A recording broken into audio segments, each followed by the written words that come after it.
NESCAUM has developed a multi-pollutant analysis framework that integrates economic, air quality, and climate models. Let's hear more from Leigh Weiss about this effort. The NESCAUM states have been thinking for a while about how air and energy and climate interact. And a lot of that has to do with the fact that the states are bumping up against the limitations of working on a traditionally pollutant by pollutant basis. The climate issue has really brought that to the forefront. At the same time, that climate is taking center stage on the policy and regulatory agenda of many states and soon the federal government.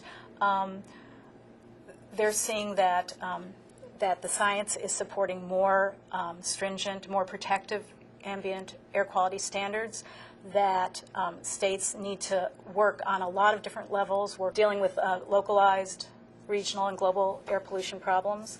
The public is becoming more informed and wanting to know more about how pollutants interact with each other. As you regulate more and more pollutants, you also think about the trade-offs between regulating one pollutant over another.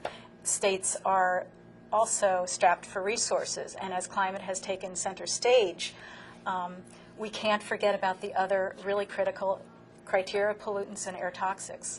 So the NESCAUM states have been really thinking about how to how to expand beyond the limits of the current system, which is working but is not efficient enough nor responsive enough, given this bigger plate of issues to deal with. And so we're looking at ways to integrate and do it together, do it simultaneously, and think about the interactions. In thinking about those linkages, we realize that strategies that address climate change can also affect other pollutants, PM fine, ozone and its precursors, black carbon, diesel, air toxics. So it makes a lot of sense to work on them together. It's that simple, just being forward-thinking in that way. But by doing so, you're going to make the planning process more complicated, more complex. I think there are ways where if we can do the work behind the SIPs in concert, the work that you do up front to truly integrate them will pay off in the long term. A critical concept in integrated multi-pollutant planning is trade-offs. And a program that is designed to mitigate greenhouse gas emissions, maybe reduce net carbon emissions, may in fact increase NOx emissions or SOx emissions. One example of this is biofuels. Biofuel blends for transportation could be designed, and if you're not thinking about trade-offs, you might design a biofuel blend that could reduce net carbon emissions but increase NOx emissions. So the purpose of a multi-pollutant planning framework is to be thinking about these trade-offs and these interactions all the time, so you're not addressing one problem while exacerbating another problem. In the Northeast, states are trying very hard to attain the ozone standard, and the ozone standard is going to become more stringent, so they're going to be looking for more NOx emission reductions. So if you take a biofuels blend that's going to increase NOx emissions, it'll make it even more difficult. Think of it as a zero-sum game. If you're looking for reductions all around, if you take it from this source and you know there are going to be increases in another source, you're going to have to get them from yet another source. So you need to do it wisely. You need to do it simultaneously. You need to think about this all at the same time, which means managing a lot of data and putting a lot of effort into upfront planning, rather than waiting till the results, something rears its head.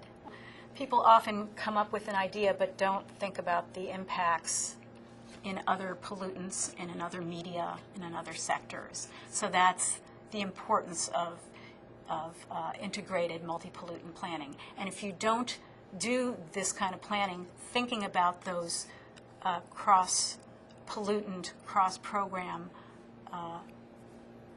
interactions, then you will not get responsible public policies in place. And you'll have to pay for them later.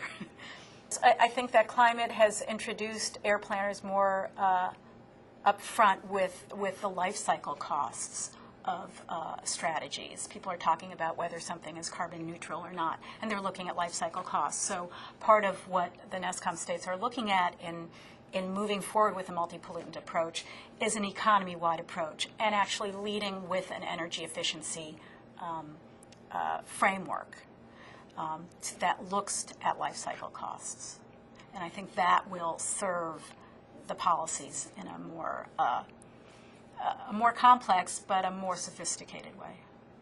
So as the NESCAUM states were deliberating, and as the NESCAUM staff were thinking about how can we best help the states move forward in an integrated multi-pollutant framework planning manner, we realized there's a lot of information, and how do you help promote doing planning in a simultaneous, multi-pollutant planning in a simultaneous way, and how do you keep track of all the information? So NESCAUM's multi-pollutant policy analysis framework is comprised of a series of models that have different functions. There's the Northeast Market Allocation Model, which is an energy model. There is the Regional Economic Model, REMI, it's a 12-state model. There is CMAC, which is the Air Quality and Acid Deposition model. And there is a health valuation function called, we use either BENMAP or COBRA.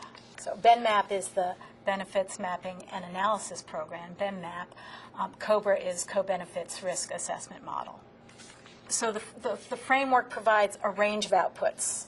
And in addition to assessing potential emissions reductions, which is what we typically look at in air quality planning, we typically look at emissions reductions. We plug it into CMAC or some other kind of photochemical model, and we come up with ozone levels.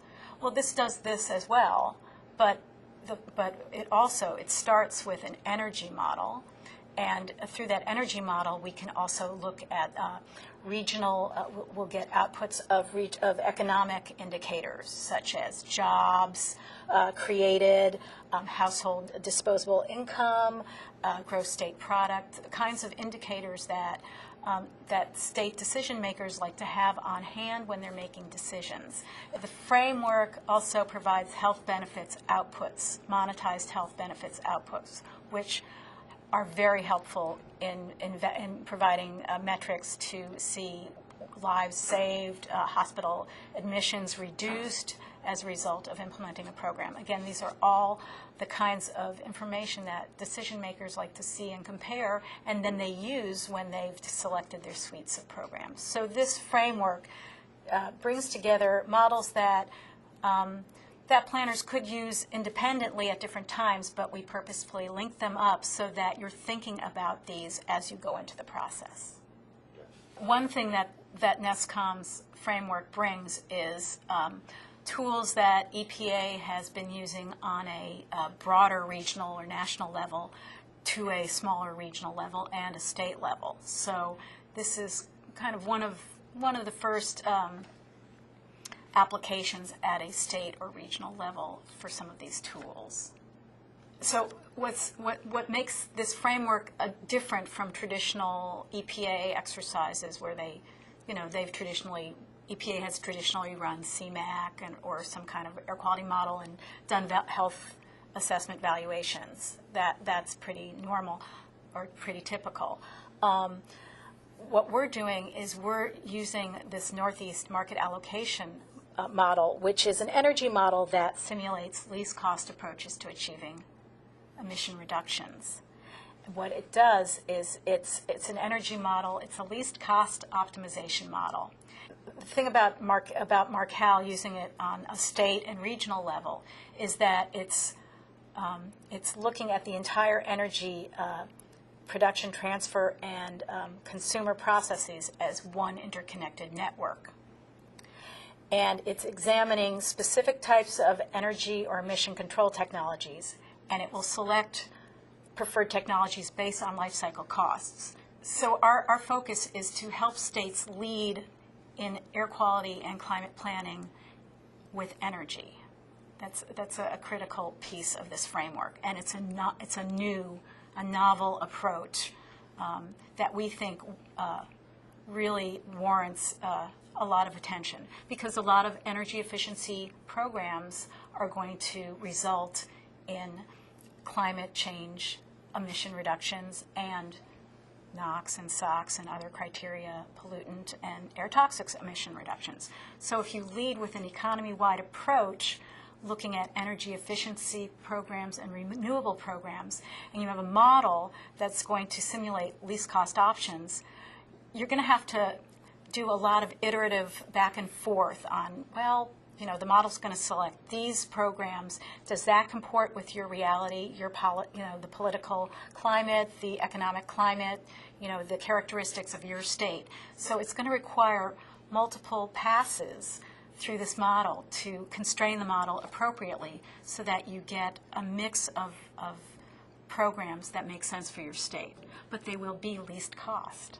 So what NEMAR-Cal can do is examine a host of energy policy options. For example, if you want to constrain greenhouse gases in some way, or you want to make changes to your energy distribution infrastructure, or you want to figure out what kind of financial incentives are needed for a particular kind of technology deployment, NEMAR-Cal can provide the implications of those options in terms of total energy system costs, and also provide information on greenhouse gas emission reductions and some criteria pollutant reductions as well. So what using NEMAR-Cal means that you can identify specific program design and implementation mechanisms.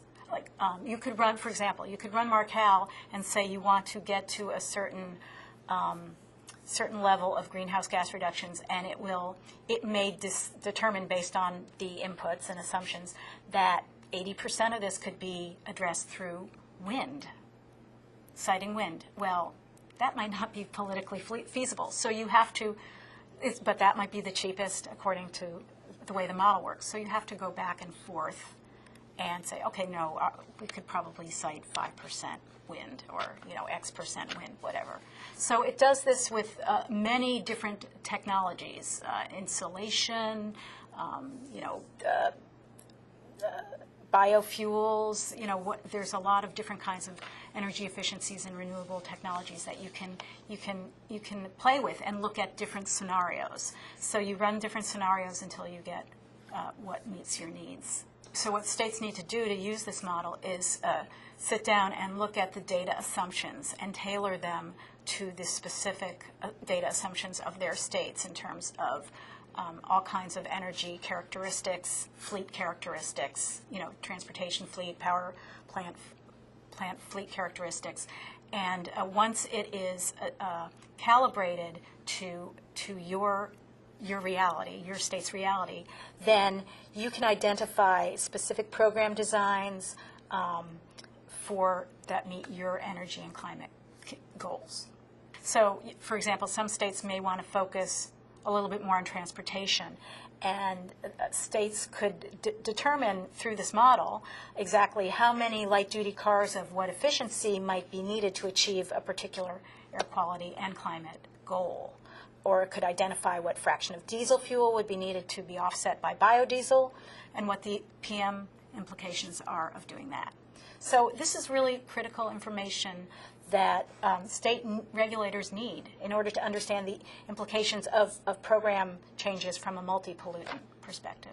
We're using the models in a different way. We're not using NEMAR-Cal to help forecast anything in particular, or to look at energy dispatch modeling. This framework is going to require a lot more upfront thought to everything, but I think will pay off in the long term.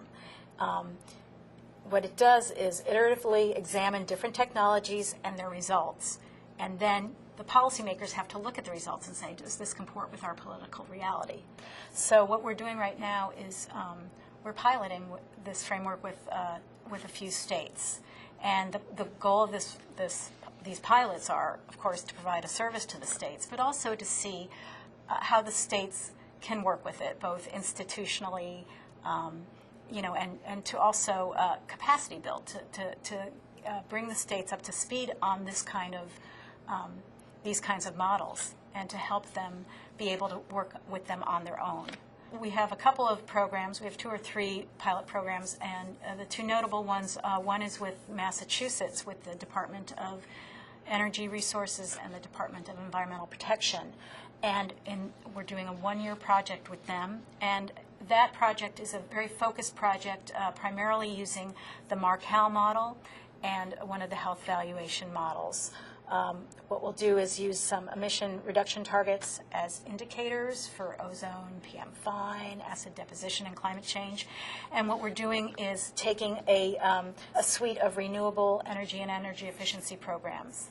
And then we'll see what kind of emission reductions come out of that through Markel. And then we'll take those data and we'll run them through COBRA and monetize the associated health benefits. And these findings will be used to help the decision makers in Massachusetts choose the appropriate suite of measures for their climate and energy and air goals. We're also working in a longer-term project that's funded by the New York State Energy Research Development Authority, NYSERDA.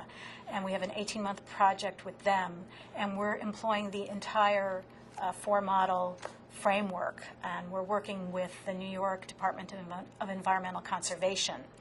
What we're doing is helping them as they engage in a pilot with EPA to do a statewide air quality management plan.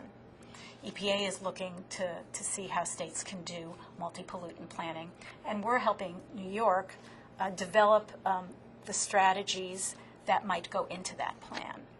So that's an 18-month project that we've just started on, and we're very excited about doing that. So in the end, what we're looking at is how useful these tools are, how they could be improved upon, and what the states need to be able to use them, and what states need to be able to start talking in an integrated way. So we're working with staff from the Climate Change Office in New York and the Air Quality Planning Office, and dealing with energy folks and others across the state, and seeing how that works. And then when that project is done, we want to come back to the states. We're going to talk to EPA, to a lot of multi-state organizations, and just share these results with everybody to see the lessons learned, to see how we can improve on the framework, and to just better the process of integrated, iterative, multi-pollutant planning.